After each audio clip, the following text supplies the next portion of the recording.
మంగళవారం మంచిది కాదు అని ఒక కుక్కని కన్విన్స్ చేయలేం.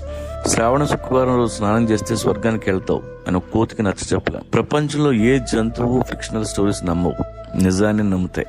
కానీ ఈ బూడిది రాస్తే దెయ్యం రాదు అంటే మనం నమ్ముతాం. ఈ రాయి లోపల పెట్టుకో ప్రపంచాన్ని ఏళ్తామంటే మనం నమ్ముతాం. మనిషి మైగ్రేట్ అయిన నాడు బానే ఉన్నాడు. 7,000 సంవత్సరాల క్రితం వ్యవసాయం కనిపెట్టాడు. ఆ తర్వాత వేట మానేశాడు. ఇంటి చుట్టూ పంట, చేతిలో కంచం, పని తగ్గింది. అక్కడి నుంచి అన్ని దరిద్రాలు చుట్టుకున్నాయి. తర్వాత దేవుడు పుట్టాడు, మతం పుట్టింది, బిలీఫ్ సిస్టమ్స్ తయారయ్యాయి.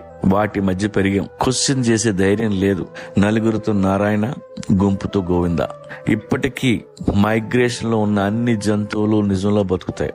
మైగ్రేషన్ ఆగిపోయిన మనం అబద్ధంలో బతుకుతున్నాం. ఫ్రీగా ప్లేట్లోకి అన్నం వచ్చిన రోజులు ఇలాగే ఉంటాం. కానీ వేటగాడు ఎప్పుడు అలర్ట్ గా ఉంటాడు. మీ వేట ఆపొద్దు, మీ ఊళ్ళో ఉండొద్దు, కడుపు నిండిన వాడి పక్కలో అసలు కూర్చోవద్దు.